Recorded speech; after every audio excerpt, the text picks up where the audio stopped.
दोस्तों, मैं सुमन सर आप लोगों के बीच न्यूटन का तीसरा नियम लेकर आया हूं, क्योंकि पहला और दूसरा मैंने पढ़ा चुका हूं। तीसरे के बारे में चलिए जानकारी लेते हैं।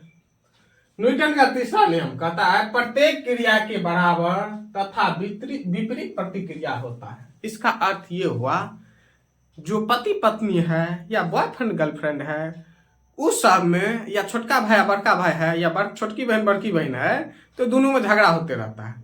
वो कहेगा हम ने करबो तो वो कहता हमने को कहेगा हम बर्तन धो देबो तो खाना तोरा बनवा पड़तो, हम झाड़ू आंगन में लगाएंगे तो दरवाजा तुमको साफ करना पड़ेगा।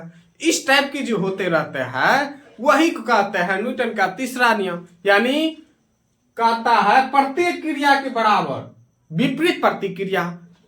कितना सीनियर कहेंगे ये काम नहीं करो, कहेगा हम करबे करेंगे। जैसे हम लोग को मम्मी पापा मना करते हैं कुछ कुछ बच्चे को, बउआ ये गड़बड़ बात है, ऐसा नहीं करना चाहिए, तो और बढ़ के वही काम करेगा। तो वही कहता है न्यूटन का प्रत्येक बराबर एवं विपरीत प्रतिक्रिया। बल हमेशा जोड़े में होगा, यह कभी अकेले नहीं होता है। झगड़ा जो होता है जब तक दो आदमी नहीं होता अकेले झगड़ा हो जाएगा। फोने पर जब झगड़ा करने लगता है तो हो गया, अगल बगल सब जान जाता है हाँ मेटर हो। वही बात है, जो बल हमेशा जोड़े में होगा, यह कभी अकेले में नहीं होता है। हमेशा झगड़ा अकेला किसी को होगा नहीं करेगा जब तक दो आदमी नहीं रहेगा। अगला है क्रिया और प्रतिक्रिया दोनों अलग अलग वस्तुओं पर लगने वाला बल है। क्रिया और प्रतिक्रिया अलग अलग वस्तुओं पर लगने वाला। जैसे बोले ना, कोई कहेगा हम बर्तन धो दो तो खाना तोड़ा बनवे पड़तो, झाड़ू हम मारेंगे तो तुमको अति करना पड़ेगा, बाहर झाड़ू तू मारेगी, हम झाड़ू मार दे तो पोछा तू लगा। इसी लेके बात लेके झगड़ा होते रहता है। अगला है एक महिला कुएं से पानी खींच रही है, रस्सी के टूट जाने से के कारण चोट लग जाता है। अब तो कुआं खत्म हो गया। अब स्कूल सब में बच्चे और बच्चियों लोग को, लड़का लोग एक साइड लड़की लोग एक साइड, दोनों तरफ रस्सी दे देगा, कहेगा खींचो, किसमें कितना ताकत है, तो लड़का लोग खींच लेता है, कभी कभी लड़कियों लोग खींच लेता है। वही है उसके जस्ट अब वही आप चलने लगा, क्योंकि कुएं अपने बिहार में तो नहीं पाए जाते हैं, कहीं कहीं पाए जाते होंगे मानते हैं। तो ऐसे ऐसे करके रस्सी खींचते हैं तब, या मंदिर में मिलता है, कभी कहीं कहीं मंदिर में है कुआं, वहां मिल जाएगा। तो ऐसे ऐसे करके रस्सी जो खींचते हैं, पानी जो ऊपर आता है फिर लेते हैं, वही कहता है रस्सी जो टूट जाने से चोट लग जाता है। सही बात है, क्योंकि ताकत लगा के खींचते हैं, जैसे रस्सी टूटेगा तो पीछे गिर जाइएगा। अगला है बंदूक से गोली चलाने पर बंदूक के पीछे हटने के कारण चोट लग जाना। बंदूक जो कोई चलाइए होइएगा या कोई किसी का डिफेंस में होगा, तो बंदूक यहाँ सटा के तब मारा जाता है टारगेट। जैसे ही मारिएगा तो आपको पहले पीछे धक्का देता है, कहीं कहीं किसी को कुछ चोटों लग जाता है, ज्यादा मजबूत बंदूक रहता है तो। अगला है जमीन पर चलते समय जमीन पर चोट करना। जमीन पर जो चलता है कोई ऐसे धप धप धप धप धप धप कूदते जाता है, वैसे में क्या होता है तो पाँव में चोट भी लगता है। अब फिर सीनियर लोग देख लेंगे, कहेगा संस्कार ना हो, मम्मी पापा संस्कार ना दिल को पैर उठा के चल। अगला है पानी में तैरते समय पानी पर चोट करना। जो सब पानी में तैरे होइएगा तो ऐसे ऐसे ऐसे ऐसे करके पैर उठाइए या पाँव वैसे पटकिएगा, तब जाके आप आगे बढ़िएगा। उसके बाद है नाव से कूदने पर नाव का पीछे की ओर हटना। नाव से जैसे कूदिएगा, जैसे नाव नदी के किनारे आएगा, जैसे आप कूदिएगा तो आप नाव जस्ट पीछे हो जाएगा। अगला है रॉकेट का उड़ना। रॉकेट जो अभी चंद्रयान, गगनयान, सूर्ययान जितना भी चल रहा है, मंगलयान, ये सब जो है सब रॉकेट का उड़ान है। ये सब भी पहले पीछे धक्का देता है तब ऊपर भागता है। अगला है न्यूटन के तीसरे नियम से बल की प्रकृति एवं दिशा दोनों चीज का पता चलता है।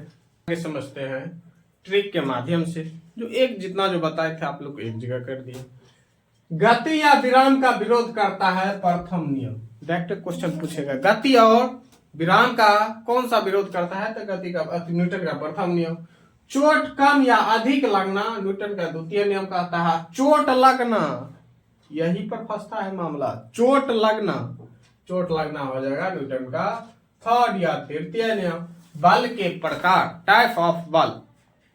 संतुलित बल क्या होता है, बैलेंस बल, बैलेंस फोर्स, वह बल जो बराबर तथा विपरीत होता है तथा इस बल से गति में परिवर्तन नहीं होता है, लेकिन अधिक होने पर अवस्था बदल जाता है।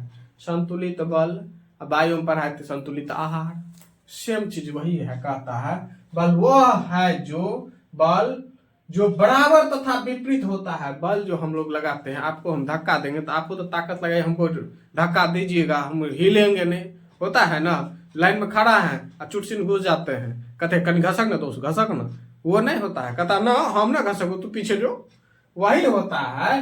बराबर तथा विपरीत होता है। तथा इस बल से गति में परिवर्तन नहीं होता है। उसमें गति में परिवर्तन कौन होता है? धीरे धीरे धीरे धीरे। जैसे हम लोग अभी वोट गिरा के आए हैं, आज तो 11 तारीख का दूसरी चरण की है, तो लाइन में हम लोग को ज्यादा लाइन बड़ा था, तो कहते थे हमको भी लगने दो। आप कौन 2 घंटा तक लाइन में लगा रहेगा? तो घुसना चाहते थे, बोला ना पीछे जाओ। उसी लेके कहता है परिवर्तन नहीं होता, लेकिन अधिक होने पर अवस्था बदल जाता है। और ज्यादा गुस्सा चढ़ोगे तो फटाफट करो लो। अगला है असंतुलित बल, अनबैलेंस्ड फोर्स। असंतुलित बल वह बल है जो असमान तथा विपरीत होता है और वस्तु को गति प्रदान करता है। जैसे कोई भी चीज को आप ऐसे ऐसे चक्कर कटा दीजिए, ज्यादा स्पीड हो जाएगा तो आप उसको छोड़ के भाग भी सकता है। वही कहता है वस्तु को गति प्रदान करता है। वस्तु में तो गति प्रदान कर दिए, तो उसके बाद आपके पास की बात नहीं है, कहाँ जाएगा वो। अगला है कोई पिंड सतत चाल से चलेगी। इसका अर्थ है कोई बल कार्य नहीं कर रहा है, सतत का।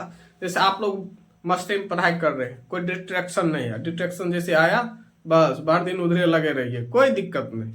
चलिए, आप लोगों को वीडियो अच्छे लगे तो लाइक कमेंट शेयर कीजिएगा। धन्यवाद। अब मैं लाइव भी आऊंगा, आप लोग तैयार रहिए।